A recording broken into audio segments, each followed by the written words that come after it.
Welcome to STWF Studios, everybody. Hopefully, y'all having a really blessed Thursday. I am SLaughta Dungata. Welcome to the SLaughta Pod. This one here, my SLaughta Pod, if y'all don't know, it's called the Book of Slaughter. This one here is going to be called the Book of Slaughter, Seduced by the Streets. We're going to pop that video back up on the screen, ain't it, man? For y'all to check it out. For those who haven't seen it, y'all do me a favor, share that boy, like it. Let's run it up, y'all. Let's get to the...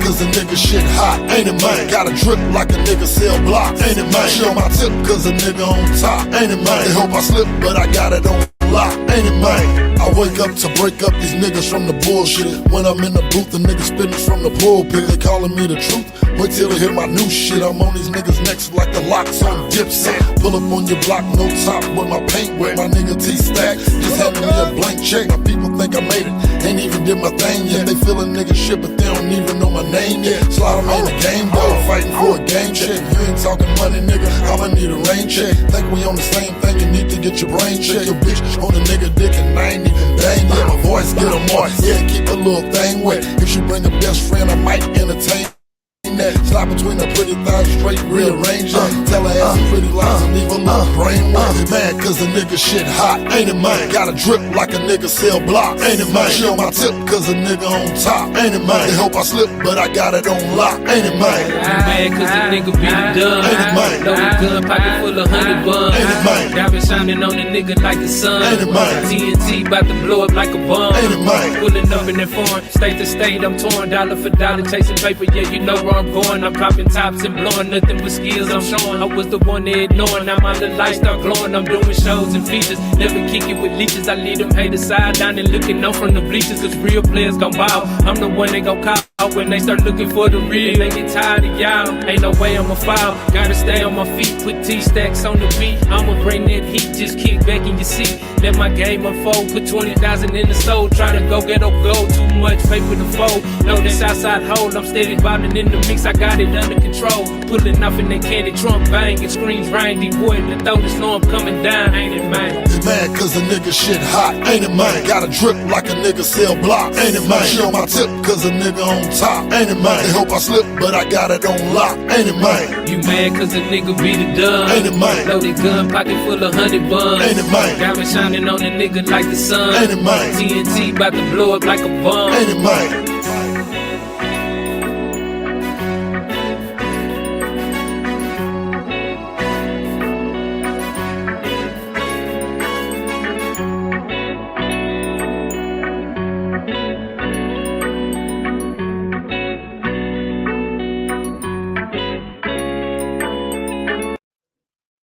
SLaughta Water. What up, y'all? Thank y'all for tuning in. The Book of Slaughter, Chapter 3, Seduced by the Streets. So like many males coming up in the city, black males, Hispanic males, some white males, because, you know, there's different parts of Boston or different areas and around the globe, like that white boy, what's his name, that fight, Conor McGregor. They had a hood. You know, they was all white dudes doing hood shit. So people coming up in poverty, period, are just coming up in single-parent households. A lot of the times, the best thing you can be, the easiest thing you can be, is just a bad motherfucker, a thug, a gangster, a vato loco, a skinhead, a punk rock dude. You know, grow your hair out, smoke weed, listen to rock, turn your music up, burn rubber. So, you know, that rebellious spirit has always been a part of, you know, young adults, especially in America. And then it's perpetuated through the music and movies. You know, the bad boys kind of win, you know. They have fun, they die young, but they go out in a blaze of glory.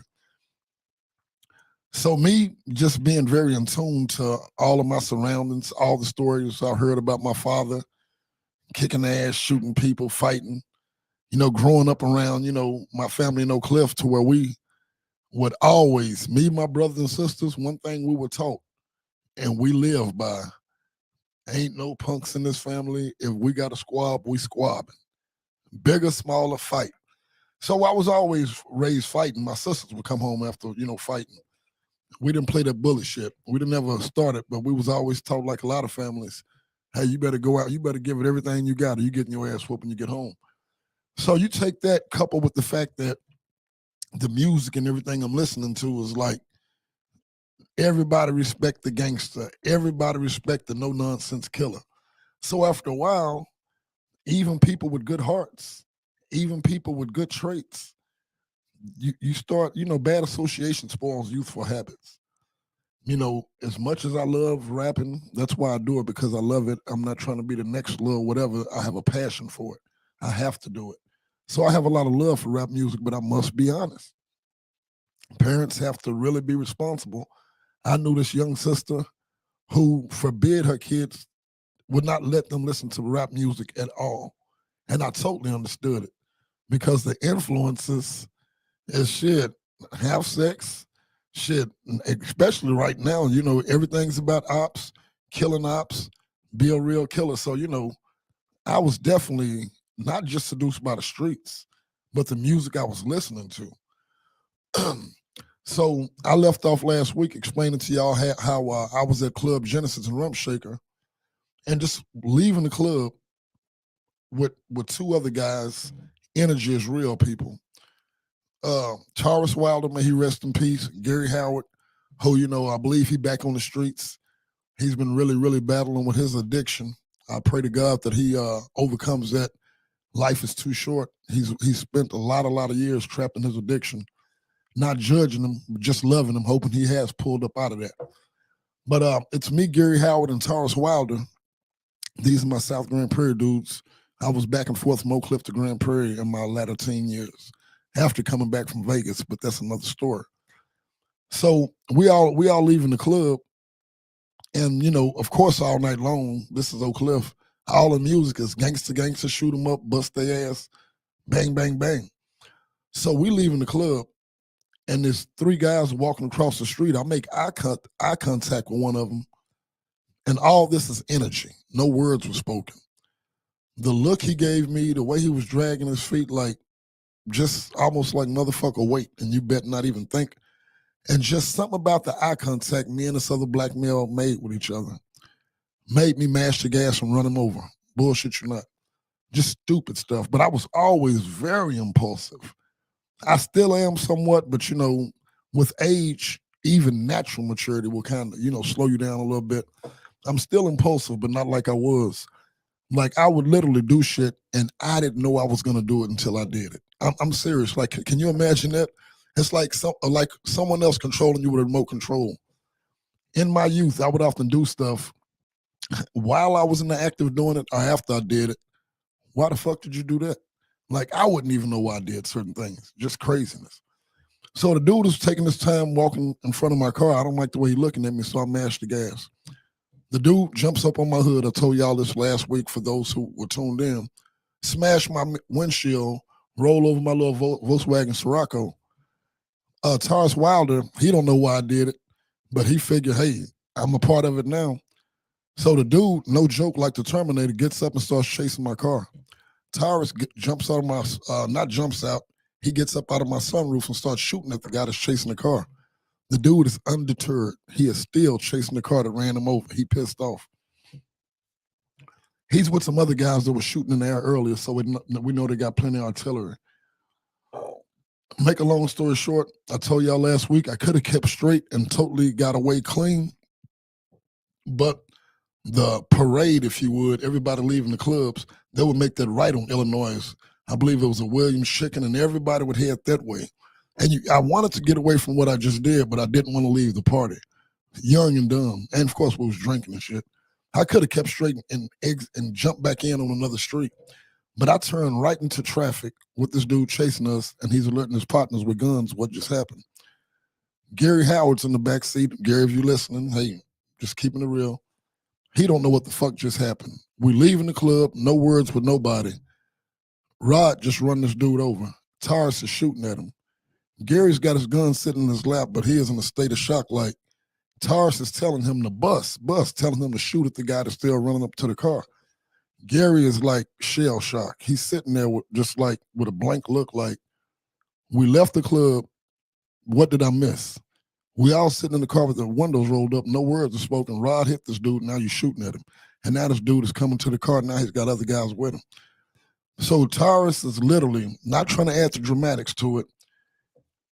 The only thing I'm not sure if Taurus had the 380 and Gary had the 9, or if Gary had the 9 and Taurus had the however it was. But whichever semi-automatic Taurus had, we'll say it was a 380. He is dropping the bullets trying to load the clip because the dudes are now running up to the car and we stuck in traffic. Gary Howard is sitting there and Taurus is telling the man, bust, shoot the gun. And he just sitting there looking at Taurus, looking at me like, and we had a laugh about it afterwards, but finally we just all get out of the car and run. They finna come shoot us up. Taurus can't load his bullets fast enough. He keep dropping them. Gary's got to load a gun and he don't know what he's shooting for, so he don't shoot. We run away, but before we run, I try to back up again. And this is very important to me because I realized how Reggie Turner 3 different times in my life before he ultimately passed away, how he was involved in intricate parts of my life right before his death. And I don't believe there's coincidences. We were in Oak Cliff on a very packed night. Reggie Turner's from Grand Prairie, and he lived in Trailwood, a little suburb in Grand Prairie, which Grand Prairie is a suburb, so a suburb of the suburb. Reggie Turner lived out there.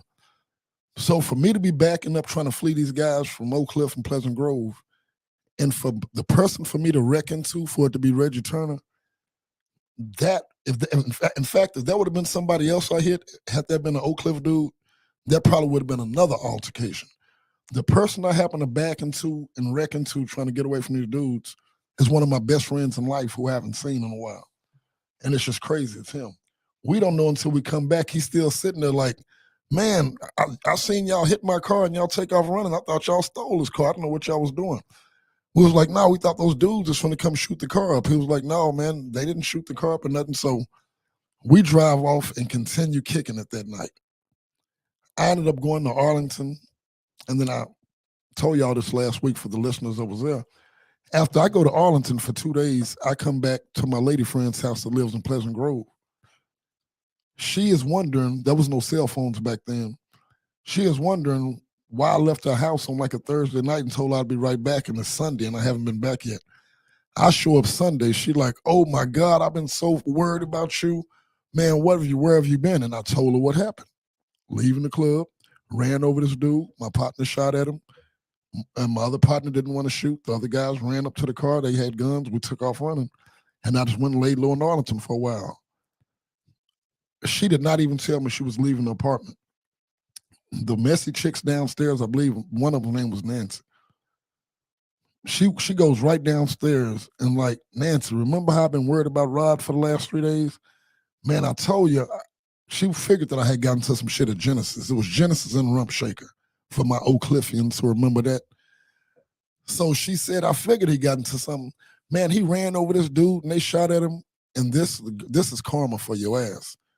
The girl was on the phone with the dude. The dude he wouldn't have known me. I wouldn't have known him. We strangers in the night. I run him over. He never even get close up on me. The guy that I ran over, total stranger, never got even close to us. Her messy ass downstairs neighbor that was known for being messy was on the phone with the guy I ran over. The dude is hearing from the other line what Barbara is telling Nancy. Nancy is in shock because the dude had just told her before Barbara came knocked on the door. Now, that's why I believe in spiritual stuff. Not everything is just, too many things have happened to me in my life that you cannot dismiss karma. So the guy's just telling Nancy, some motherfucker ran me over at the club. They shot at me. We was going to go get them. They jumped out of the car. The dudes thought the same thing. We must have stole the car. So that's why they didn't bother shooting it up. They figured, man, if they wrecked the car into the dude behind them, they took off running, and they ran me over. They thought we was just, out there crashing out. But anyway, so the guy had just told Nancy about it. So now he's hearing what Barbara's saying. He can't believe it. He telling his partners, man, the dude that ran me over, we didn't know who he was, right? We know who he is now. He's staying up over Barbara's house in Woodland City Apartments. Got the apartment number and everything. I was dog tired, y'all. I had been ripping and running the streets for 2 or 3 days, drinking, partying. Boy, she was frying some fish. I never in my life like macaroni and cheese. But she was frying this fish, and she had the real mac and cheese. I never had that with the shells and that little aluminum packet where the chickies is liquid. I was like, oh my God, I like mac and cheese. Never liked it in my life. So I'm tired, ready to grub, ready to watch a movie, take a shower. I don't even know she has went downstairs. I'm literally fucking exhausted. Been drinking and partying 2 or 3 days. I'm ready to eat, lay down, kick it. She come back in. I didn't even know she went downstairs. She's like, oh my God, you're not gonna believe this. And I'm thinking, whatever she telling me, as long as we don't have to go nowhere, as long as we don't have to go do nothing, I am fucking exhausted, want to eat and chill. I went downstairs and told Nancy what happened, because me and her had been trying to figure out why you disappeared Thursday, and I was worried about you. I was calling the jails, the hospitals. I thought you got shot at Genesis. So I was telling her that you ran over this dude, and she was on the phone with the dude. The dude had just got through telling her about it, and they on their way over here, and we know these guys, and they got all kind of guns, and they finna come kill you. They finna come shoot my apartment up. Man, I'm so exhausted. Didn't even get to finish eating the food. That's just karma for your ass. Tasted a little bit of the fried fish, best fish I ever tasted. First time liking mac and cheese. I got to jump back out and drive way to Arlington from Pleasant Grove. For y'all that's not around here, that ain't nothing but like a 35, 40-minute drive. But I was ready to just kick my shoes off, take a shower, eat and chill. Now I'm headed back to Arlington. But that's so funny how things work. Because I ran that guy over, and the place that I was residing was no longer safe for me to be. If y'all don't know Pleasant Grove and Oak Cliff is the biggest hood ever. But Pleasant Grove, they are killers. They do a lot of killing, a lot of shooting. There's certain areas in Dallas, West Dallas, South Dallas, Pleasant Grove, Oak Cliff, where the murder rates are high. You'll see them on First 48 all the time, and they've been like that. So Woodland City was already nothing to play with. So that's what led me to moving to Dickinson, Texas, which we call Wicked City. Fleeing a situation in Dallas that would have definitely led to me being murdered or shot up or paraplegic or something. Them dudes was definitely gonna shoot me up. They was known for it. I didn't know the guys I ran over. But once the dots were connected, people let me know, bro, if those dudes see you whenever, they gonna get you, bro. They don't play that.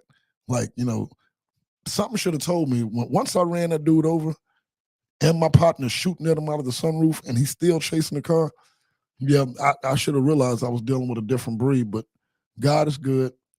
Made it out of that pretty much unscathed. I just had to relocate, which was something I will never regret. Ended up moving to the Wicked City, Dickinson, Texas. I lived there as a child, but I was too young to remember.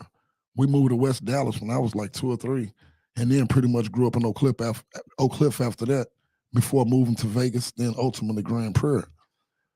So I had never lived in Wicked City as an adult. My father was from there. He was a legend from doing crazy shit, good and bad, mostly bad. My family was known, very known. A lot of walkers down there. A lot of my family was known for doing the wrong thing. But all the shit that I was trying to do in Oak Cliff, all the stuff that the music was telling us to do, I moved to the Wicked City, and my cousin is actually the guy with the bricks, the kilos of cocaine. Like, this is like, whoa, like, we've only heard about this shit. I know cats in Oak Cliff doing it. I ain't never seen it. I just heard about it. I rap about it. I hear rappers rapping about it. That's a badge of honor. My cousin is the connect. My cousin is the plug. So I'm proud of this, And then, bad association spoil youthful habits. I'm already really, really into this hip-hop culture like most of our kids are. So I'm already really trying to walk into the gangster lifestyle and embrace it. Now my cousin is the dope man. He got the keys. He got the Lexus, the bad whips. He got the guns. He got the game dog pit bulls. He was on the news for fighting them, and he's just like, man, this dude's on TV for the stuff he doing. The thugs respect him, and I'm like, wow, I'm around the shit that I've only heard about on rap songs. I'm around shit that I've only seen in rap videos. So I'm loving this shit. So I've always been a type of young dude that would have a job, this and that. No matter what I was doing, I would have a job. So once I run this dude over and end up moving to the Wicked City, and my family is pretty much dope dealers or dope fiends themselves, I'm like, Michael Walker, what up? Michael, my cousin Michael, the only responsible one in the family, because my grandfather put that foot to his ass, made him get up and work, made him get up and plow fields, made him face big-ass, mean-ass hogs, and just made a man out of him. Everybody else, me included, typical mama boys, raised without a father. A whole lot of bravado, very little substance. That's the problem to me with a lot of minority males, and for me, especially black males. A whole lot of bravado and hype, but very little substance. The only difference is I always had a lot of substance, but deep down inside, I was just an insecure mama's boy like the rest of the cats that was trying to be gangsters. But anyway, so now I'm in the Wicked City. It's country, but it's crunk. Oak Cliff had a different vibe. It was just more like people getting jumped, violence. That would be cats balling, but they wasn't in your direct circle. The cats who had the keys and moving the big boys, I don't want to say no names, even though I'm sure most of them have already been locked up or killed. Still, y'all remember the big names in Oak Cliff. I'm just going to say the Rays and the Longs. Y'all, but that wasn't a part of my crew. Those was cats we would see, and everybody like, ooh, that's Kenneth Long. Ooh, that's Kevin Ray. That's Doc Ray. But now it's my cousin. It's my clique, the family I'm hanging around. I say we, but really he got the kilos. He got the pounds. He walking around with, back in the 90s, $5,000, $10,000 in his pocket. Like, man, you got to be kidding me. So I'm hanging around this dude. And now I pick up the habit of smoking weed. Before I moved to Wicked City, I didn't smoke weed. I'm hanging around him all day, and he's smoking weed. And I'm like, fuck it. He passed to me. And before I knew it, I remember he told me, boy, when you go back to Oak Cliff, you're going to have a weed habit. And boy, sure enough, I did. And my first time buying weed in Oak Cliff, I get to that. Vernon Hills Apartments. Boy. So I'm down there in the Wicked City. And then all of a sudden, my cousin, and I can talk about this stuff because everyone has already did federal prison time for it. But I remember my cousin had this connection in Mobile, Alabama. And I had only heard about this type of shit. It was kind of like, I was nervous, but it was exciting.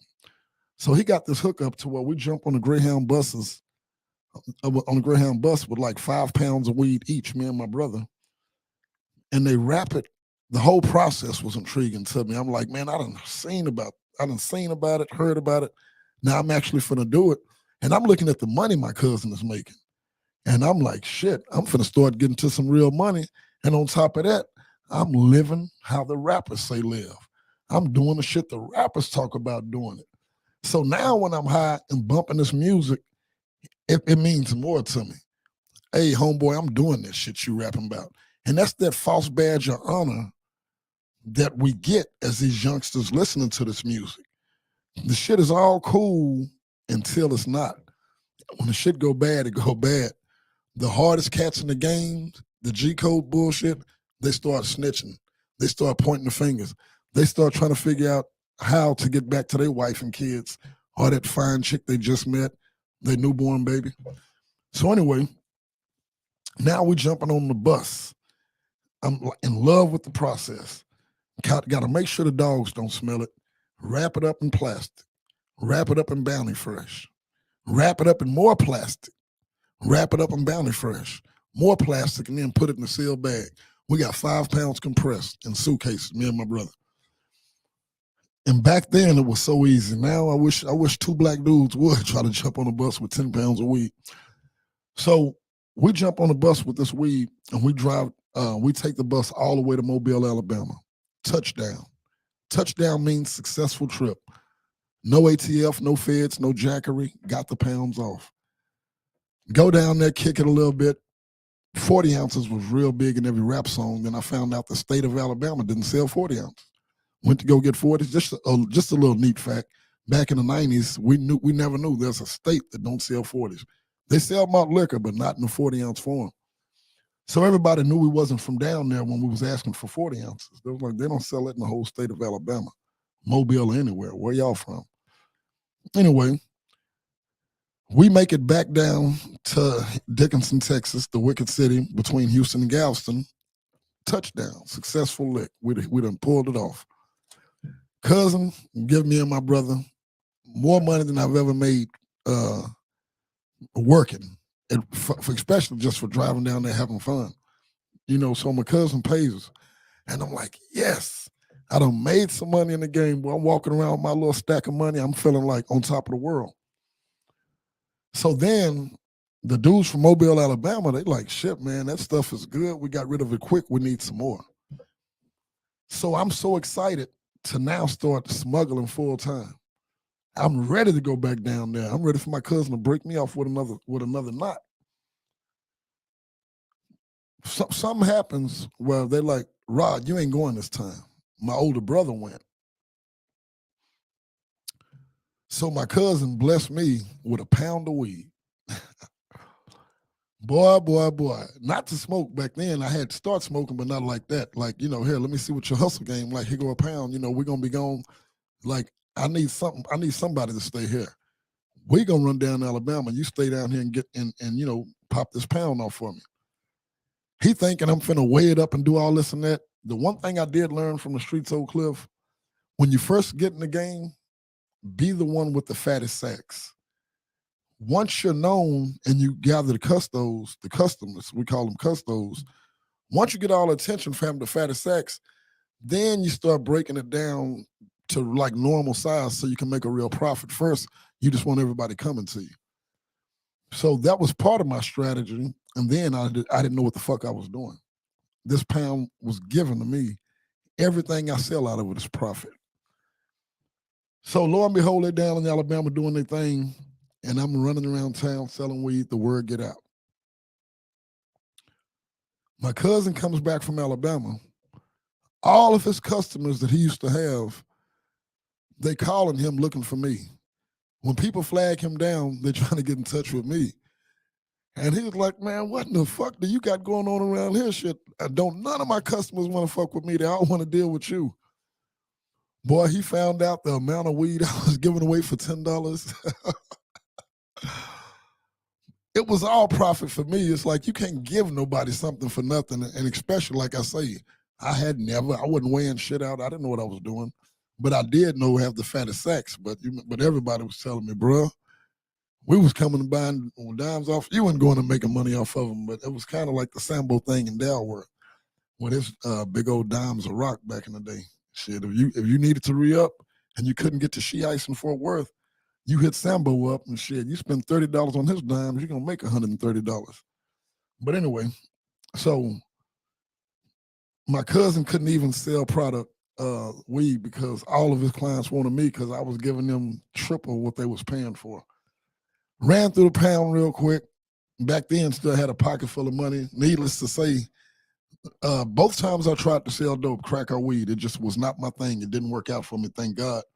Needless to say, I never got fronted another pound of weed, and we laugh about it to this day. So I'm in Dickinson now, the wicked city, and I am literally living up to what the rappers are talking about. When I say I was living up to the role with everything I had, to get my day started, I would walk to the store and grab me a 40 ounce of beer. And I remember this young black kid, young little brother probably was, man, I was about 22, 23. This kid's about 10, 11 years old. And he was like, man, every morning I see you with a 40 ounce, man. You drink 40 ounces every day. When that kid said that, I'm like, damn. I'm even feeling kind of sluggish starting my day. I was drinking like this. I wasn't doing this in Oak Cliff. And especially when I had moved back to Grand Prairie, I was really, really trying to be a bodybuilder and working out. Now I'm getting sucked in and seduced and really, really trying to live up to the street life shit. Really trying to be what the rappers are telling me to be because I was being raised by the rap game, literally. Mama was doing her thing as a single mother and the rappers were raising me. So I still, something in me drinking beer every day. Now I got a gut. I'm not working. I'm pelling a little weed here, hustling here and there, hanging around the same cats every day. We getting up early, starting to drink and smoke and doing the same shit. My mother comes to see me and my sister. But anyway, yeah, she comes to see us. And soon as my mother see me, she like, son, what happened to you? Man, your arms done got small, your chest done got small, your gut done got big, son. You look like a bodybuilder last time I saw you. So, boy, once mama was disappointed in me, and I've always had this thing about taking pride in my body and my health. And so mama calls me out on it. The young brother is telling me like, man, you drink 40s every day. And then I'm not even feeling that good. Like all that drinking that beer, and, I'm just like not living up to my regular routine. I'm starting to feel sluggish. I'm not the same athletic firecracker, dynamite I used to be. So once mama make that comment, I stopped selling weed, stopped drinking 40 ounces every day, which was what I was not doing before I moved to the Wicked City. I was drinking, but mostly on the weekends. I go get this hard fucking job, retreading tires. I go get a gym membership in League City, right outside of Wicked City. I'm retreading these tires. It's July, August in Texas, Houston, Texas, very humid. We got to take these big old 18-wheeler tires and push them into these chambers that melt the tires on top, the tread, to retread them. I believe the chambers got up to like 200 to 350 degrees, and you had to run into them. The chambers were huge ovens that you and the tires could fit in, and you would have to push them all in. Each chamber held like 23 tires. So I'm sweating at work. I'm working hard. I'm in the gym killing iron. People are just blown away. They don't see me as much on the streets of the Wicked City like they used to. I'm getting home from work, dog tired, eating and laying down. I finally popped back up to the club scene after a while. It was a club called Glows, and it was called Diamonds at one point in time in the Wicked City. And people were just blown away at my physical appearance. I was lean, I was cut, I was way buffer than I was, except I had a six-pack and I didn't have the gut. And that was one of the second times in my life where I felt like fitness saved my life, where working out saved me. It just gave me a different focus. So now I'm kicking and partying, and, my female cousins, I remember that. Cuz, you my cousin, but boy, you fine as hell. Like, I'm getting, my head is blown up. I got female family members telling me I'm fine. I got strangers. So I'm loving it and this and that. And then on top of that, still got the image of, and my cousins are some of the biggest dealers in town, got the best game dogs in town. So I'm loving the Wicked City. I meet this cat named Bobby Williams. And it was Bobby Williams, Patrick Durgans. I meet these guys in Wicked City that I really don't know. Maybe when we was 2 or 3, we kind of briefly had interactions. And it's amazing to me how I bonded with these guys in an 8 to 9 month period more than I did anybody from Oak Cliff or Grand Prairie that I had spent years around. It just did not make sense. Choo Choo, Patrick Durgans, Bobby Williams. I bonded with these dudes. And Kinshasa out of California, the Crip, what up? So, man, anyway, my time in the Wicked City is just about up. My instincts have always told me when it's time to go. When my brother and them went down to Alabama, to Mobile, the time I didn't go, when I stayed behind and fucked up that pound of weed, when I didn't go, when they went down there, the dudes that they were dealing with in Mobile, Alabama, had been popped. So they was plea bargaining with the feds and telling them, man, these guys are coming out of Houston with the shit. So the dudes who had got popped in Alabama, everybody in the streets are talking about this good product that's coming out of the H-Town. So anyway, when my brother and cousin then went down there this time to do the transaction, when I didn't go, thank you God, they in the room, hotel, smoking weed. So this black chick that cleans the room, she being cool, she like tap on the door. Hey, y'all, I can smell a weed coming out the door. I don't know what's going on, but man, that parking lot is full of ATF, federal agents, Mobile police, man, they finna hit somebody. So my cousin them put the weed out and shit, spray the room. So anyway, they're like, fuck it, let's just go and go to the car. So they start walking to the car to just leave the hotel before they put it under lockdown. And the feds and ATF run up to them and draw guns down on them and handcuff all of them. And then so that's when, eventually federal penitentiary time was distributed. I don't want to put everyone's business out there, but, some people got some considerable amount of time for that, and I was supposed to go and didn't. Even though me and my brother's not that close, he said when those feds had them on the ground, he was so glad. Me and my brother's never been really close, but he's always been protective of me as an older brother. And his only thing was he was glad I wasn't there, that I didn't take their trip when they got popped. So I get real cool with cats in the Wicked City. Like I say, that summer of '93, it was like, had I not ran the dude over, I never would experience that. The connections I made, the friendships, the parties, we kicked it back in the '90s. Man. So Bobby Williams, I never really could roll it good. I used to hate to have to roll my weed. Back in Houston, Galveston, Hitchcock, Lamarck, they had swisher houses. Dallas, even back then, would never trust nobody else to roll your weed. Now everybody's on that shit. But back in the day in Houston, they had swisher houses. And man, that was just like some of the funnest days of my life. Bobby Williams used to say today, bro, I couldn't roll to save my life. Walker, what's up, man? He was just me and that dude just clicked. And he sold those swishers $5 each. So I get 15, 3 for $5, man. I get, spend $15. And the way I smoked back then, I'm good for the whole weekend.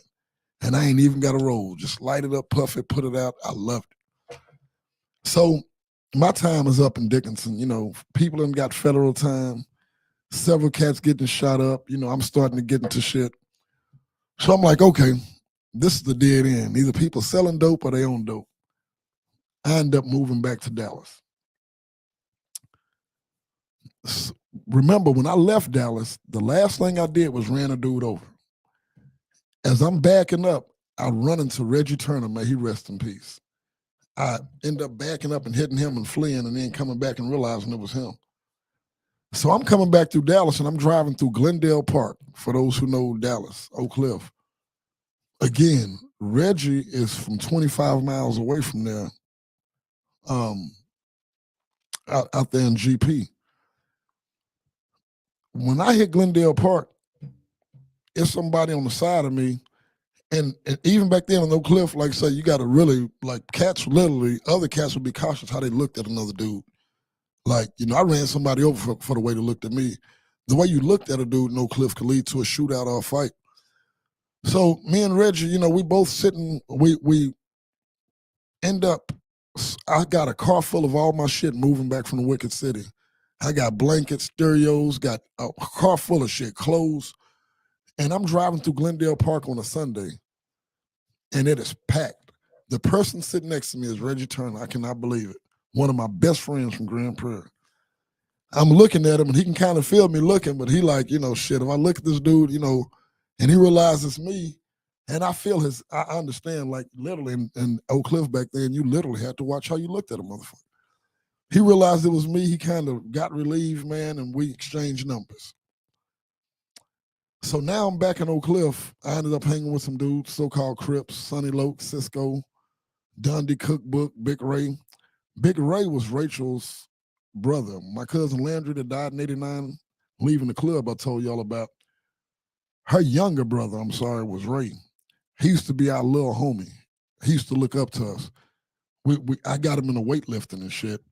And we used to box. We used to toughen him up. And one thing about Ray, and I never told him this because I didn't want him to know, I was real buff and he was tall and skinny and he really looked up to me. But we would have this thing where we would practice skills. We would box. We would match each other. Landry, let's go. Let's box. Ray and Landry box. We had my homie Fabian Douglas. What up, Fabian? Out of Corpus Christi. We would all just mix and match and box each other. Ray at the time about 6'2", 6'3". I'm about 5'6.5", 7". And whenever we boxed, he would hit the top of my collarbones and my shit would be sore for a week. But I would always break him down because, you know, I was big and swole. I was short and swole. He was younger than us, tall and skinny. And we had just, you know, he was still new to the weightlifting, but everything we did, Ray was doing. We wore Reeboks, he wore Reeboks. He started, you know, I got him into weightlifting. I lose touch with him, move to Pleasant Grove, run a dude over, move to Wicked City. I come back to Dallas and me and Ray link back up. I got this dude in the weightlifting. He this tall, skinny nerd. I run back into him. He's still sticking with the weightlifting I put him on. Now he about 6'4", 240, lean fucking muscle. Tall, swole, cut, strong as a fucking bull. And we link back up, and me and him are two lone wolves. Kind of, you know, do our own thing. Those different kind of cats. Don't really run with crowds that much.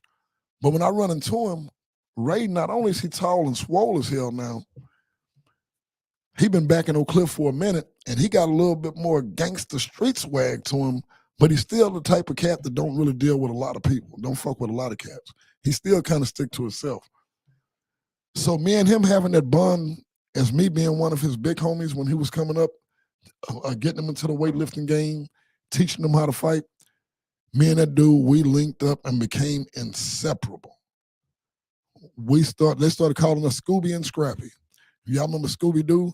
Scooby was a big dog, Scrappy was a little one.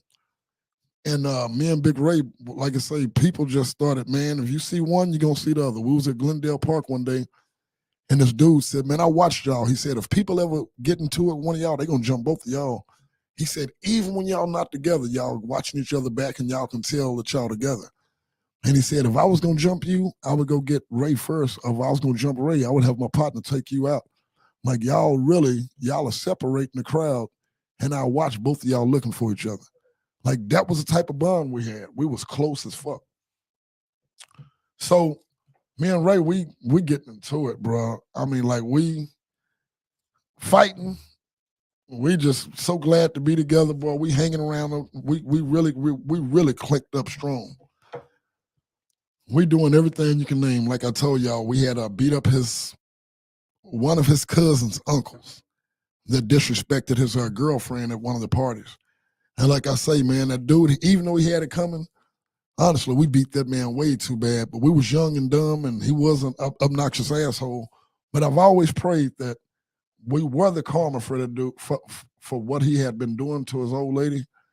Like, it's almost like I'm just asking, like, for justification, because we beat that dude way too bad. But he did really push some buttons, and he did hit his woman. So I guess you shouldn't have no mercy on somebody that, a big dude too, hit his woman like that. So me and Ray, we have been through all shit, everything. So we hanging in Gannon Lane, over there for Gannon Lane. And, you know, I'm calling us the Gannon family. You know, what up, Dundee, Cookbook, all y'all, what's up? And Dundee always called me Rapping Rodney. Me, Dallas, little homie named Dallas, Big Rick, Debo, couldn't rap to save his life. We would all just rap, you know, and do stuff like that. So it's this white dude ended up moving in the Gannon Place apartments. And the white dude is selling weed, he's selling guns. Some people think he's a law because these are all black apartments. And it's just one white dude. But he's got other black partners, but some people still are spreading rumors he's an undercover cop. He's this and that. But everybody I'm hanging around is talking about robbing this white dude. Everybody. Cisco, well, Dundee wasn't talking about it. Dundee was real cool with him. But just about everybody else was talking about robbing him. And this is how bad associations can spoil youthful habits. So what I did today, I'm sorry, I got a message in. So I'm hanging around these guys, right? And one time I went to jail behind some bullshit, behind a suspended driver's license. And my mother and my girl, Michelle Porter, we lived over there right outside of Canterbury to come to me. But anyway, they come over there to get my car because I went to jail, and I let my partner Black out of Jasper, Texas, drive it over there to Gannon Place. When they came to get my car, my mother and my girl, they were shocked at the dudes I was hanging around. The way, you know, they had heard about Sonny Loke and Cisco and all these guys, but they had never seen them. So they go to get my car, And my mother, once I got out of jail, she was like, son, we went over there to get your car. We were scared as hell. Them dudes like, hey, you Rod's mama and this and that. They was being nice, but man, those dudes are like killers. Those are thugs. Like, son, that's who you hanging around? And I'm like, mama, those dudes, man, please. I'll influence them before they'll influence me. Besides Black, out of Jasper, Texas, everybody else was in the game. They was not working. They was making money other ways. But me and Black, we would get up and go to work. So I'm telling my mother, these people, before they influence me, I influence them. I get up and I go to work every morning at 5 a.m., 6 a.m. She like, son, I just, something about you hanging around them dudes, I just feel like something going to end up happening. Mama knows. So every day I'm hanging around these guys. I mean, months and months pass before anything jumps off. But once the white dude move in, there's steady little chatter about, we're going to rob him, we're going to jack him, we're going to rob him. That's the last thing on my mind. One night we go to Lakeside, RJ's by the lake back in the day, Bachman Lake for my people that's over 30, shit, over 40. Yeah, so Bachman Lake, we at Lakeside, right? Tupac had just dropped the diss song, Hit 'Em Up. So the club Lakeside, they views the video, Hit 'Em Up. They played that song and the video over and over and over. The crowd, you got West Dallas in the house, them cats, whole bunch of Bloods. You got Canterbury Crips in there. You got Crips from Dixon Circle, Bear Street. The club is just, but West Dallas finally just, Dallas was straight Crips for the longest mostly, but when Dallas got bloody, when the Bloods came, they came. But West Dallas, man, it ended up being more Bloods at the club than anything, and that was usually always some shit when they got in there. So the club is just packed, and this Tupac Hit 'Em Up has got everybody in the fucking club wanting to be a killer, wanting to be a thug. You can feel the energy. You can feel it. So I feel like the spirit has always worked with me. Before I even go to the club that night, all day long, I'm like, I'm not going to Lakeside tonight. A big old bump just popped up out of my nose like it was crazy, out of nowhere. I'm definitely not going to the club tonight.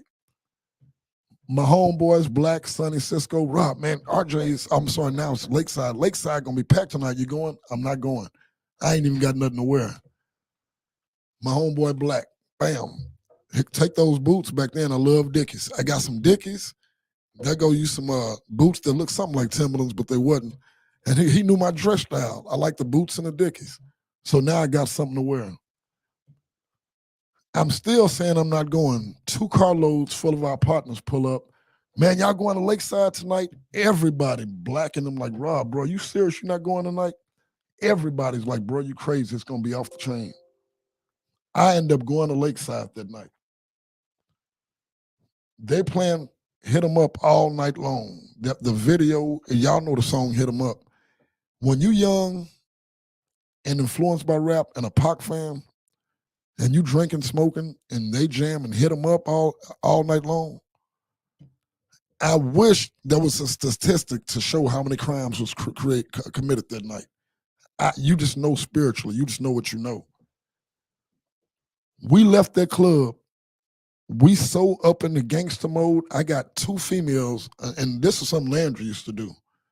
He'd rather fight than hook up with the chicks. I got a female for me and a female for my partner that's waiting for us back at Gannon Place. But you know what? I'm drunk. I'm high. Pac done put the key in all our back, be a gangster. You know, I done F'd your wife, blah, blah, blah. You F for life. All of a sudden, guess what? The white boy they've been talking about jacking is at the club. And guess what? He just not at the club. He buying drinks for everybody. He been, just got it. He got a lot of money. He buying drinks. He doing some that. He flashing cash. And all of a sudden, the one who, mama, I will influence them before they will influence me. All of a sudden, the dude that's the voice of reason, the workout dude, but still tiptoeing into that thug life, being seduced by the streets. Now, all of a sudden, man, y'all been talking about robbing this white boy for 4 and 5 months. We gonna get him tonight. Now, all of a sudden, what they've been talking about doing around me just about every day, and they've never laid a finger on him. I'm drunk. I'm high. I want to get into this thug shit that I've been listening to all night. All the music we listening to is gangster, gangster, gangster. The dudes I'm hanging around, they all thuggish and gangster. That pack mentality is real. That gang mentality is real. You can have a kid that's pretty good. You put